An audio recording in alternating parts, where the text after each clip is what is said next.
Hello mga lods, hello mga boss idol, welcome po ulit dito sa ating munting channel, Dan Mix TV.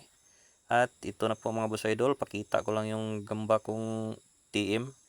TM yung size lang to mga boss idol, pero binidyuhan ko talaga to kasi naging favorito ko na tong gambang to.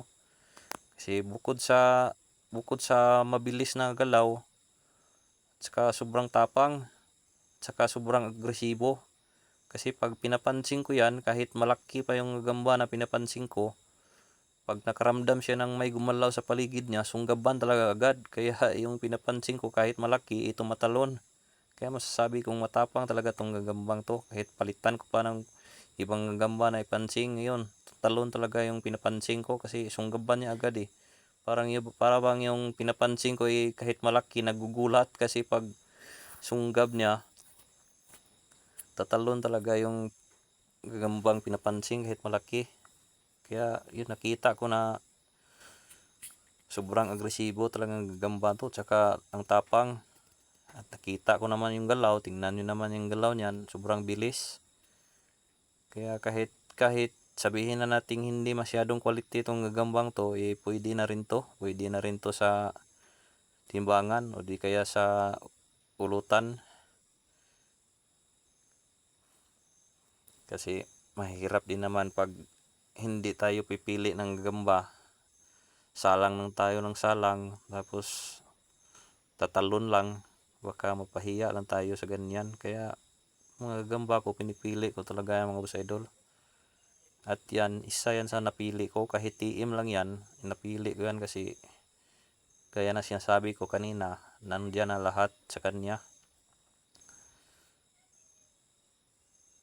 Yan o. Ganda talaga gamba. Gandang kulay, gandang klase. Siguro out of 20 na gagamba ko, pipili lang ko ng mga siguro mga tatlo. Tatlo lang siguro o di apat. Minsan pag 10, makakuha lang ko ng isa, dalawa na mapili ko. Kasi mahirap din pag hindi natin pipilian yung gamba, salang tayo agad na hindi tayo sure kung yung gamba natin marunong bang maglaro. Nakakahiya naman pag salang natin tatalon lang. Kaya dapat piling-pili talaga yung gamba natin na isa lang sa laro para para naman makapakita ng magandang laro. Matalo tayo, at least makita natin yung gamba na lumalaban talaga, hindi yung matalo tayo na yung gamba natin tumatalon. Yung bang masaya masaya tayo, tsaka yung iba masaya rin na nanonood sa laro ng gagamba natin. Kasi pag alam natin na yung gagamba natin meron na nun, so bilis, tapang at agresibo, madalang lang talagang matalo yon.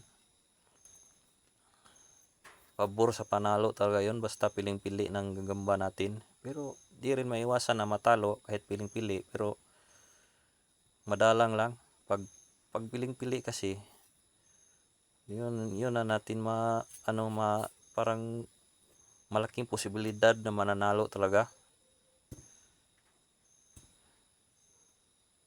Yan o.